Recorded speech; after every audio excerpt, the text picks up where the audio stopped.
नमस्कार दोस्तों, welcome to this channel. आइए शुरू करते हैं आज का वीडियो। इस वीडियो में हम लोग देखेंगे, इतिहास को शुरुआत कर रहे हैं एकदम शुरू से।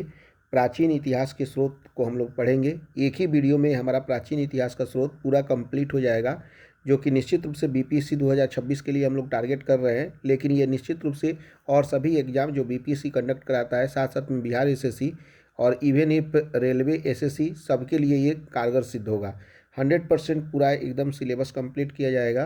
साथ साथ में आपको इसके बाद में प्रीवियस ईयर क्वेश्चंस भी कराया जाएगा। तो आइए बिना समय वेस्ट करते हुए हम लोग शुरू करते हैं प्राचीन इतिहास के स्रोत को। जैसा कि आप देख रहे होंगे कि यहाँ पे दिया हुआ है प्राचीन इतिहास के स्रोत। पहला चैप्टर है प्राचीन भारत का प्राचीन इतिहास के स्रोत, पहला चैप्टर है, जिसमें सबसे पहले हम लोग शुरुआत करते हैं। देखिए, प्राचीन इतिहास को जानने का स्रोत क्या क्या हो सकता है। मुख्य रूप से 3 स्रोत होते हैं प्राचीन इतिहास को जानने का।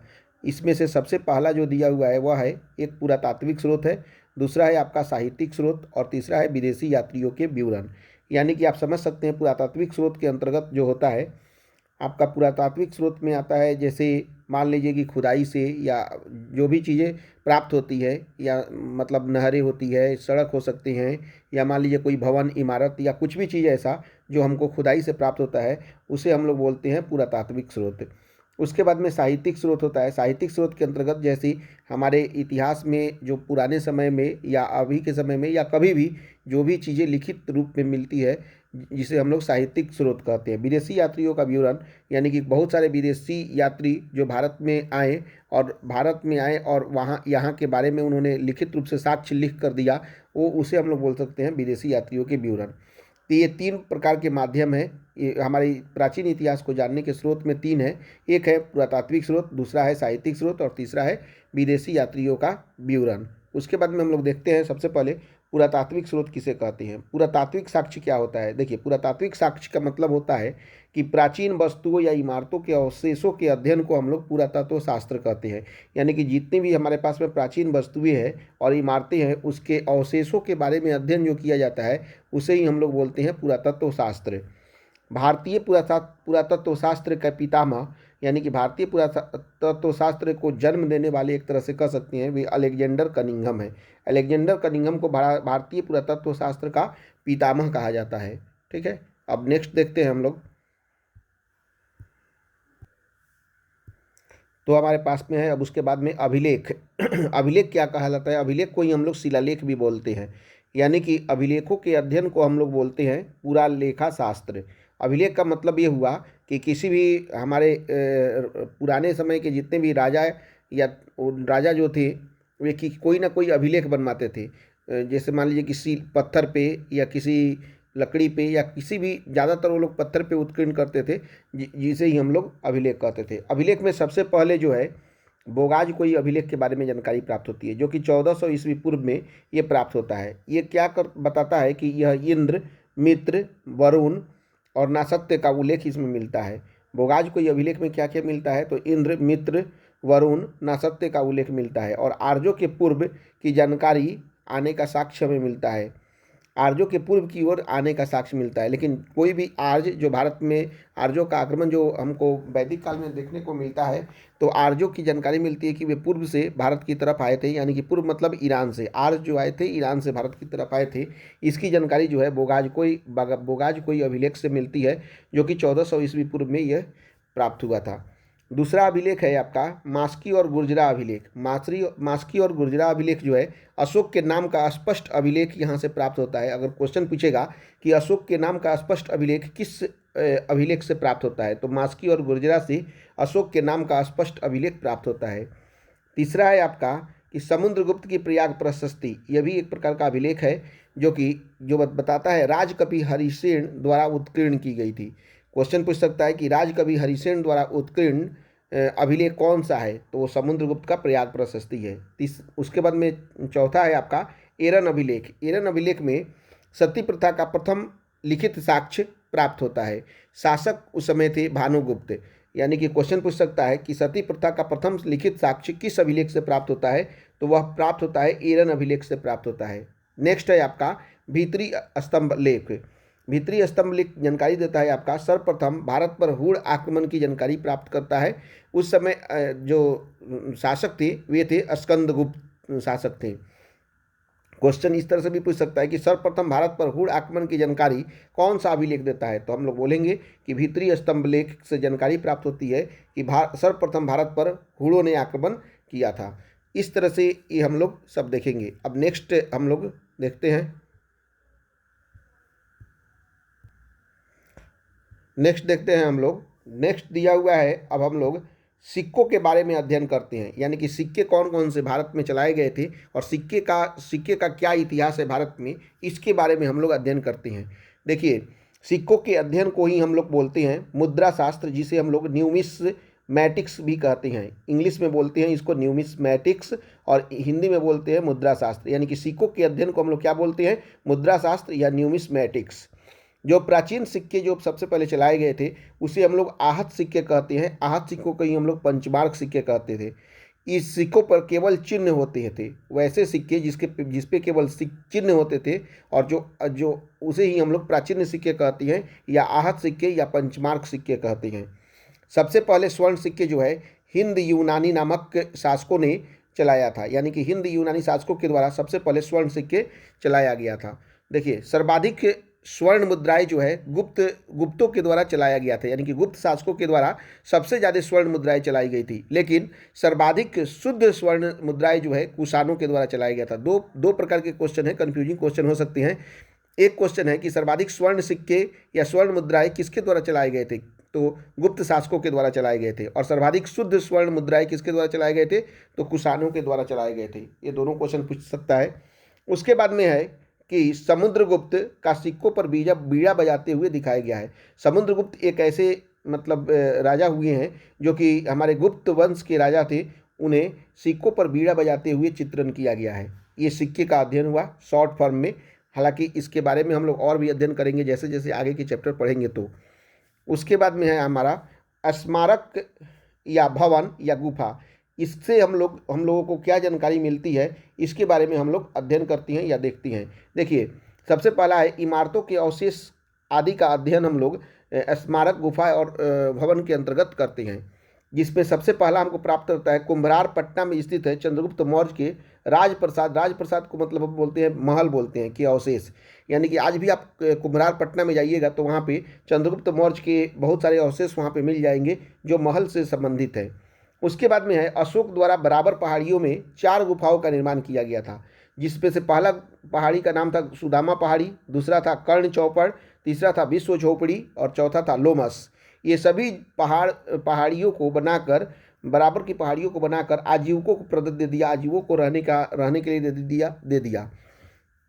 उसके बाद में दशरथ द्वारा नागार्जुनी पहाड़ियों में गुफा का निर्माण किया गया था, जो था गोपी, बेदायिका और बापिया का गुफा था, जिसे फिर से आजीवकों को प्रदत्त कर दिया गया, यानी कि आजीवों को दे दिया गया था। आजीवक एक संप्रदाय था जो एक जगह रहकर बहुत सारे कार्यों को करते थे। तो अशोक ने 4 गुफाओं को बनाया, जिसमें से बराबर की पहाड़ियों में सुदामा, कर्ण चौपड़, विश्व झोपड़ी और लोमस, ये चारों पहाड़ी थे जो आजीविकों को प्रदान कर दिया गया। और दशरथ द्वारा नागार्जुनी पहाड़ियों में गुफा निर्माण किया गया, जिसमें गोपी, बेदायिका और बापिया का गुफा बनाया गया, जिसे आजीविकों को प्रदान कर दिया गया। अब उसके बाद में हम लोग मूर्ति या चित्रकला के बारे में हम लोग पढ़ते हैं, मूर्ति और चित्रकला के बारे में।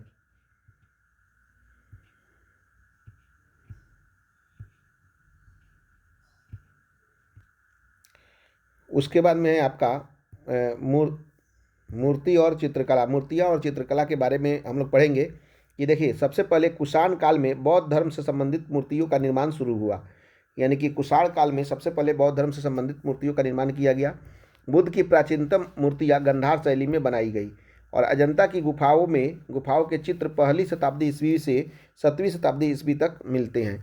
यानी कि ये 3 चीज़ें मूर्तियों के बारे में सबसे पहले दिखाई देता है कि कुषाण काल में बौद्ध धर्म से संबंधित मूर्तियों का निर्माण हुआ। बुद्ध की प्राचीनतम मूर्तियां गंधार शैली में बनाई गई। अजंता की गुफाओं के चित्र 1ली शताब्दी से लेकर 7वीं शताब्दी ईस्वी तक बनाए गए। अब इसके बाद में हम लोग नेक्स्ट देखते हैं। नेक्स्ट है आपका साहित्यिक साक्ष्य या स्रोत, यानी कि साहित्य के बारे में क्या क्या जानकारियाँ प्राप्त होती है, ये हम लोग देखते हैं। साहित्यिक स्रोत के अंतर्गत सबसे पहले आते हैं धार्मिक साहित्य, जिसमें वेद, वेदांग, उपनिषद, ब्राह्मण, आरण्यक, पुराण, बौद्ध ग्रंथ और जैन ग्रंथ का अध्ययन हम लोग करते हैं। देखिए, वेद तो चार होते हैं, एक ऋग्वेद, सामवेद, यजुर्वेद, अथर्ववेद। ऋग्वेद में ऋचाओं का संग्रह है, ऋचाओं मतलब बहुत सारे प्रार्थना है, उसका संग्रह वहाँ पे दिया गया है। और सामवेद में जो है गीति रूप मंत्रों का संग्रह है, यानी संगीत का प्रथम साक्ष्य सामवेद से ही प्राप्त होता है। यजुर्वेद में जो है यज्ञ अनुष्ठान के बारे में नियम प्रधान ये सब बताए गए हैं, कर्म प्रधान कर्म कांड को इसमें बताया गया है। अथर्ववेद में तंत्र मंत्रों का संग्रह है, यानी कि चारों वेद चार प्रकार के कार्यों को बताता है। ऋग्वेद ऋचाओं का संग्रह है, सामवेद एक तरह से संगीत का प्रथम साक्ष्य है, यानी कि गीति रूपी मंत्रों का संग्रह है। यह ऋचाओं के बहुत सारे इसमें प्रार्थनाओं को गीत के रूप में संग्रह किया गया है। यजुर्वेद में जो है कर्म कांड यानी कि यज्ञ अनुष्ठान इत्यादि के नियमों को बताया गया है। और अथर्ववेद में तंत्र मंत्र का संग्रह को बताया गया है। उसके बाद में बौद्ध ग्रंथ हम लोग देख लेते हैं, कौन कौन से बौद्ध ग्रंथ। त्रिपिटक बौद्ध ग्रंथ से संबंधित है, जातक कथाएं जो है वह बौद्ध ग्रंथ से संबंधित है, दीपवंश भी बौद्ध ग्रंथ से संबंधित है और महावंश भी बौद्ध ग्रंथ से संबंधित है। ये सभी मौर्यकालीन इतिहास की जानकारी प्राप्त कराते हैं, यानी कि त्रिपिटक, जातक कथाएं, दीपवंश, महावंश से हमको मौर्यकालीन जानकारियाँ प्राप्त होती है। उसके बाद में जैन ग्रंथों में जो है परिशिष्ट पर्वन, मत भद्रबाहु चरित्र और भगवती सूत्र, ये तीनों जो है जैन ग्रंथ से संबंधित है। यानी कि पूछ सकता है क्वेश्चन, परिशिष्ट वर्मन किससे संबंधित है, तो जैन ग्रंथ से संबंधित है। भद्रबाहु चरित्र किससे संबंधित है, तो जैन ग्रंथ से संबंधित है। भगवती सूत्र किससे संबंधित है, तो जैन ग्रंथ से संबंधित है। भगवती सूत्र में जो है वह महाजनपदों की चर्चा हमें प्राप्त होती है।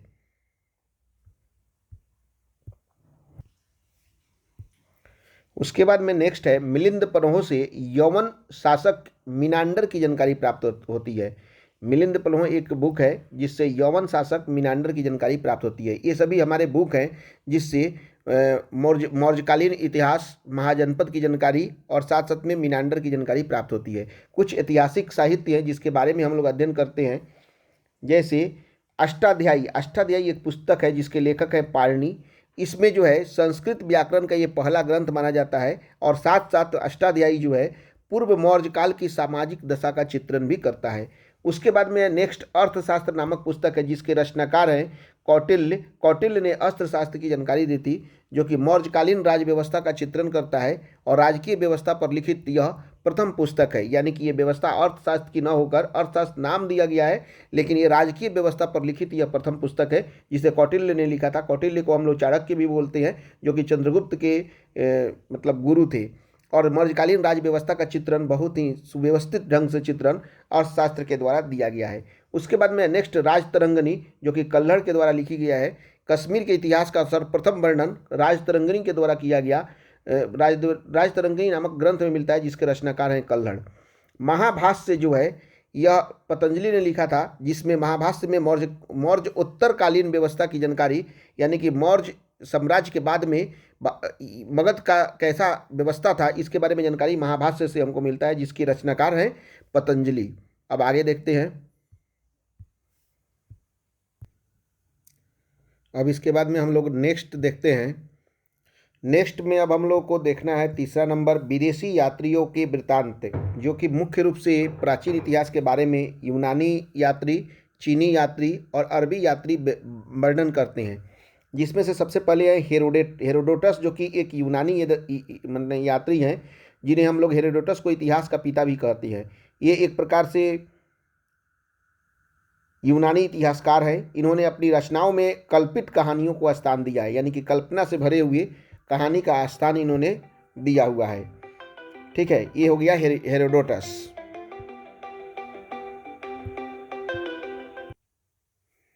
अब इसके बाद में हम लोग को पढ़ना है टीसीएस के बारे में। ठीक है, टीसीएस जो थे वे ईरान के एक राजवैद्य थे। ठीक है, ईरान के राजवैद्य थे टीसीएस। हेरोडोटस के बारे में हम लोगों ने पढ़ा था कि इन्हें इतिहास का पिता कहा जाता है।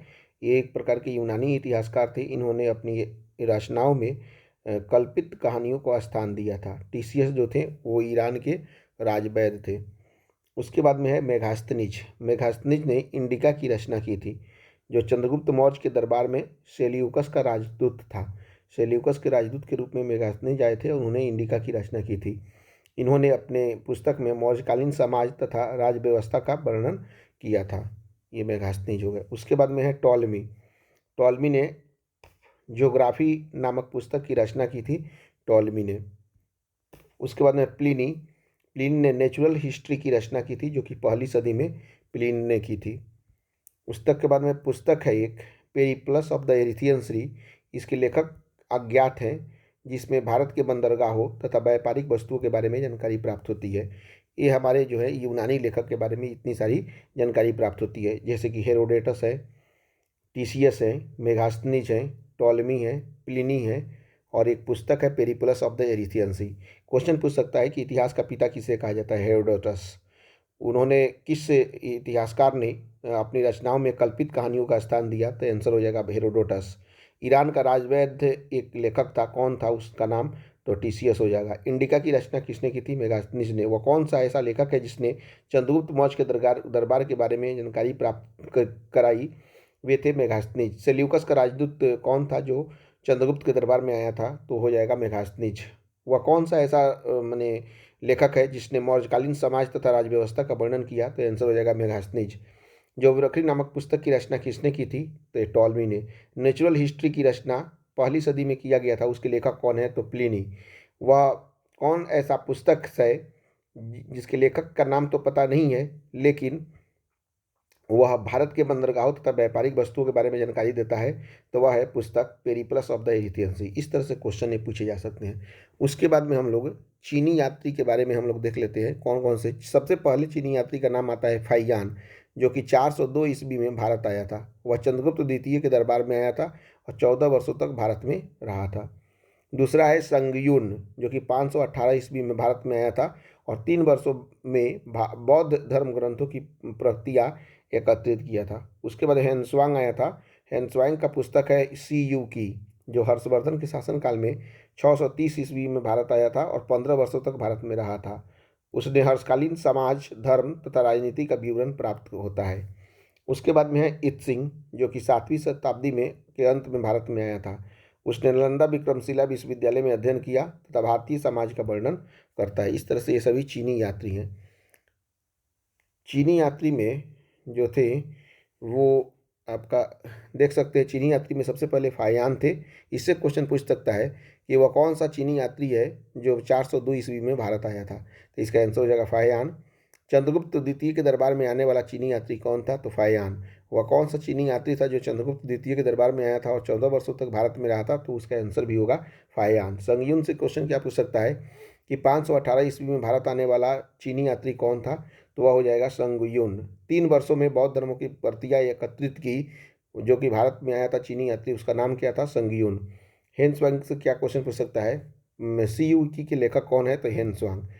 वह कौन ऐसा चीनी यात्री है जो हर्षवर्धन के शासनकाल में आया 630 ईस्वी में और भारत में 15 वर्षों तक रहा? वह है हेनस्वांग। वह कौन ऐसा चीनी यात्री है जो हर्षकालीन समाज, धर्म तथा राजनीति का विवरण के बारे में लिखता है? वह है हेनस्वांग। इत्सी के बारे में क्वेश्चन पूछ सकता है कि 7वीं शताब्दी के अंत में भारत आने वाला चीनी यात्री इत्सिंग कौन है? तो इत्सिंग है। वह कौन ऐसा चीनी यात्री है जिसने नालंदा विक्रमशिला विश्वविद्यालय में अध्ययन किया? तो वह है इत्सिंग। और उसने भारतीय समाज का वर्णन किया, वो भी इत्सिंग ही है। अब इसके बाद में हम लोग अरबी लेखकों के बारे में देखते हैं। सबसे पहला अरबी लेखक है अल बरूनी, जिसने महमूद गजनबी के साथ भारत आया था 1017 ईस्वी में। ठीक है। उसने आधुनिक तुर्कमेनिस्तान का निवासी था। इसकी रचना है किताबुल हिंद या तहकीक हिंद की रचना अल बरूनी ने की थी। इब्न बतूता के बारे में जाना जाता है, इसने यात्रा वृत्तांत लिखा रेहला। 1333 ईस्वी में यह भारत आया था। मोहम्मद बिन तुगलक ने दिल्ली का काजी नियुक्त किया था, न्यायाधीश जिसको बोलते हैं काजी को नियुक्त किया था। इस तरह से ये अरबी लेखक हुए। सबसे पहले अलबरूनी है, तो पूछेगा क्वेश्चंस कि महमूद गजनबी के साथ भारत 1017 ईस्वी में कौन आया था? तो अलबरूनी आया था। उसके बाद में है आधुनिक तुर्कमेनिस्तान का निवासी कौन था? कौन ऐसा लेखक है जो आधुनिक तुर्कमेनिस्तान का निवासी था? तो अलबरूनी। किताबुल हिंद या तहकीक हिंद की रचना किसने की थी? तो अलबरूनी ने की थी। उसके बाद में है इब्न बतूता, जो है यह एक यात्रा वृत्तांत है, जिसे हम लोग रेहला कहते हैं। 1333 ईस्वी में भारत आया था। ठीक है, मोहम्मद बिन तुगलक ने इब्न बतूता को काजी नियुक्त किया था, यानी कि न्यायाधीश नियुक्त किया था। उसके बाद में कुछ और लेखक के नाम हम लोग जानते हैं, जैसे तारानाथ। तारानाथ 1575 से 1634 ईस्वी के बीच में थे। ये एक तिब्बती लेखक थे। इनका ग्रंथ था कंग्यूर तथा तंगयूर। मार्को पोलो जो कि 1313वीं शताब्दी ईस्वी के अंत में आए थे, 1288 से लेकर 1292 ईस्वी तक रहे, पांडे देश की यात्रा पर आए थे। विवरण पर पांडे के इतिहास का अध्ययन के लिए यह उपयोगी है। इस तरह से हमने सभी लेखकों के बारे में पढ़ लिया। अब हम लोग नेक्स्ट देखते हैं।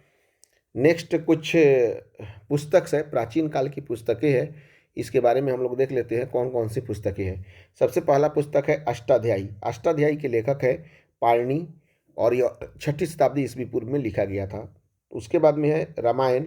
रामायण के लेखक है वाल्मीकि, जो कि 5वीं शताब्दी ईस्वी पूर्व में लिखा गया था।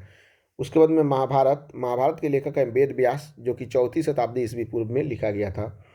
अर्थशास्त्र के लेखक है चाणक्य, जो कि मौर्य काल में लिखा गया था। इंडिका के लेखक है मेगास्थनीज, जो कि मौर्य काल में लिखा गया था। पंचतंत्र के लेखक है विष्णु शर्मा, जो कि मौर्योत्तर काल में लिखा गया था। महाभाष्य के लेखक है पतंजलि, जो कि मौर्योत्तर काल में लिखा गया था। बुद्ध चरित के लेखक है अश्वघोष, जो कि कुषाण काल में लिखा गया था। महाविभाषा शास्त्र के लेखक हैं वसुमित्र, जो कि कुषाण काल में लिखा गया था। स्वप्नवासवदता के लेखक हैं भास, जो कि गुप्त काल में लिखा गया था। कामसूत्र के लेखक है वात्सायन, जो कि गुप्त काल में लिखा गया था। कुमार संभवम के लेखक है कालिदास, जो कि गुप्त काल में लिखा गया था। उसके बाद में नेक्स्ट है आपका अभिज्ञान शाकुंतलम के लेखक हैं कालिदास, जो कि गुप्त काल में लिखा गया था। विक्रमोर्वशीयम के लेखक हैं कालिदास, जो कि गुप्त काल में लिखा गया था। मेघदूतम के लेखक हैं कालिदास, जो कि गुप्त काल में लिखा गया था। रघुवंशम के लेखक हैं कालिदास, जो कि गुप्त काल में लिखा गया था। मालविकाग्निमित्रम के लेखक हैं कालिदास, जो कि गुप्त काल में लिखा गया था। नाट्य शास्त्र के लेखक हैं भरत मुनि, जो कि गुप्त काल में लिखा गया था। देवी चंद्र गुप्तम के लेखक हैं विशाख दत्त, जो कि गुप्त काल में लिखा गया था। मुद्रा राक्षक के लेखक हैं विशाख दत्त, जो कि 5वीं शताब्दी ईस्वी में लिखा गया था। मृक्ष कटिकम के लेखक हैं शूद्रक, जो कि गुप्त काल में लिखा गया था। बृहत संहिता के लेखक हैं बराह मिहिर, जो कि गुप्त काल में लिखा गया था। कथा सरित सागर के लेखक हैं सोमदेव, जो कि गुप्त काल में लिखा गया था। अभिधम कोश के लेखक है वसुबंधु, जो कि 4वीं शताब्दी ईस्वी में लिखा गया था। रावण वध के लेखक है भट्टी, जो कि 5वीं शताब्दी ईस्वी में लिखा गया था। किराता अर्जुनियम के लेखक है भारवी, जो कि 6ठी शताब्दी ईस्वी में लिखा गया था। उसके बाद में 10 कुमार चरितम के लेखक हैं दंडी, जो कि 7वीं शताब्दी ईस्वी में लिखा गया था। हर्षचरित के लेखक हैं बाणभट्ट, जो कि 7वीं शताब्दी ईस्वी में लिखा गया था। कादम्बरी के लेखक हैं बाणभट्ट, जो कि 7वीं शताब्दी ईस्वी में लिखा गया था। बासवदशक के लेखक हैं सुबंधु, जो कि 7वीं शताब्दी ईस्वी में लिखा गया था। नागानंद के लेखक हैं हर्षवर्धन, जो कि 7वीं शताब्दी ईस्वी में लिखा गया था। रत्नावली के लेखक हैं हर्षवर्धन, जो कि 7वीं शताब्दी ईस्वी में लिखा गया था। प्रियदर्शिका के लेखक हैं हर्षवर्धन, जो कि 7वीं शताब्दी ईस्वी में लिखा गया था। मालती माधव के लेखक हैं भवभूति, जो कि 8वीं शताब्दी ईस्वी में लिखा गया था। पृथ्वीराज विजय के लेखक हैं जयानक, जो कि 9वीं शताब्दी ईस्वी में लिखा गया था। कपूर मंजरी के लेखक हैं राजशेखर, जो कि 10वीं शताब्दी ईस्वी में लिखा गया था। काव्य मीमांसा के लेखक हैं राजशेखर, जो कि 10वीं शताब्दी ईस्वी में लिखा गया था। बृहत कथा मंजरी के लेखक हैं क्षेमेंद्र, जो कि 11वीं शताब्दी ईस्वी में लिखा गया था। नैषध चरितम के लेखक हैं श्रीहर्ष, जो कि 11वीं शताब्दी ईस्वी में लिखा गया था। विक्रमांक देवचरित के लेखक हैं बिल्हड़, जो कि 11वीं शताब्दी ईस्वी में लिखा गया था। उसके बाद में नेक्स्ट है आपका पृथ्वीराज विजय के लेखक है जयानक, जो कि 9वीं शताब्दी ईस्वी में लिखा गया था। कपूर मंजरी के लेखक है राजशेखर, जो कि 10वीं शताब्दी ईस्वी में लिखा गया था। काव्य मीमांसा के लेखक है राजशेखर, जो कि 10वीं शताब्दी ईस्वी में लिखा गया था। बृहत कथा मंजरी के लेखक है क्षेमेंद्र, जो कि 11वीं शताब्दी ईस्वी में लिखा गया था। नैषध चरितम के लेखक हैं श्रीहर्ष, जो कि 11वीं शताब्दी में लिखा गया था। विक्रमांक देवचरित के लेखक हैं बिल्हड़, जो कि 11वीं शताब्दी ईस्वी में लिखा गया था। गीत गोविंद के लेखक हैं जयदेव, जो कि 12वीं शताब्दी ईस्वी में लिखा गया था। पृथ्वीराज रासो के लेखक है चंद्रबरदाई, जो कि 12वीं शताब्दी ईस्वी में लिखा गया था। राजतरंगिणी के लेखक है कल्लड़, जो कि 12वीं शताब्दी ईस्वी में लिखा गया था।